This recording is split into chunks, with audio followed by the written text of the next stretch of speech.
Ty androany ty moa zany dia andro faharoa ao anatin'ny fampiofanana atao amin'ny mpitsabo. Izany hoe ny dokotera sy ny personnel paramédical any amin'ny ankizy. Izy io dia natao hitsaboana ny zaza voan'ny Covid-19. Fiofanana momba fitsaboana zaza voan'ny Covid-19 indrindra amin'ny resaka famelomanaina.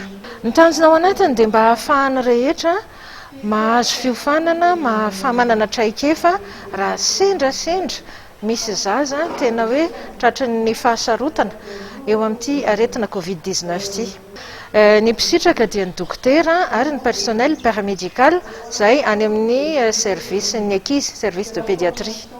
Ny fiofanana natao tamin'ity herinandro ity moa zany na hoe ny fifampiofanana dia mahakasika ny fandraisana ny tanana ny zaza zany mikasika ny valanaretina izay mitranga eto amin'ny firenena sy ny tany sy ny eran-tany dia momba ny Covid-19 dia eo zany fampahafantarana ny momba n'ilay aretina, izany hoe ny physiopathologie en terme médical, ny fitrangany eny amin'ny zaza sy ny complication moa zany hoe fahasarotana izay misy eny amin'ny zaza na dia hoe tsy dia betranga ny seho ara zany ny zavatra hita.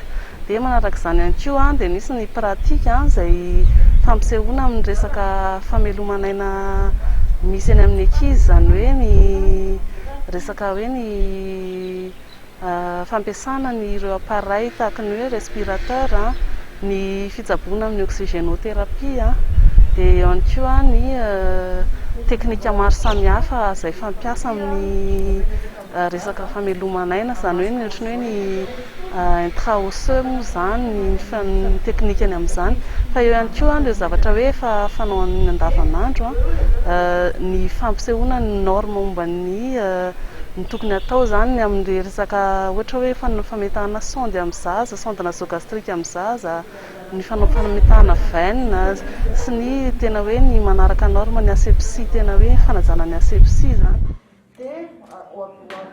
Ny azo tamin'ny formation androany zany dia eo aloha ny traikefa azo avy amin'ny service tsirairay, samy naneho hevitra teo ny service tsirairay na ahafahana manatsara ny fomba fiasany amin'ny service. Ny tombony ho an'ny mpanjifa dia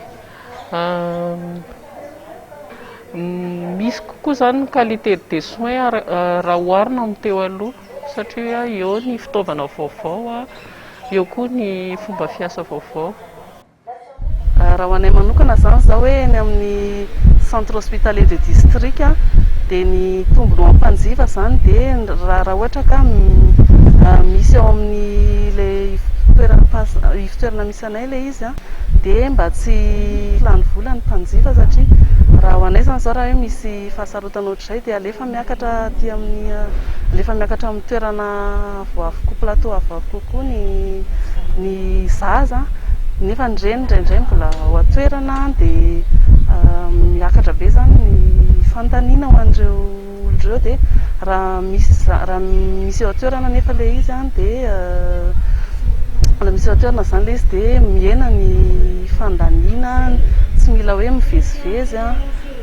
Matériel amin'ilay fanaovana réanimation moa zany izay no tena mitranga. Dia eo ihany koa zany miena kokoa zany ny fahafatesana mety hisy raha momba ny hoe raha mifandray amin'ny hoe fahataran'ny fandraisana ny tanana. Ity voalohany ity moa dia natokana ho an'ny eto Antananarivo sy manodidina aloha, fa mbola hisy ny fampiofanana midina makandray any amin'ny faritra hafa aorianan'izao, any amin'ny voalohan'ny volana septambra any.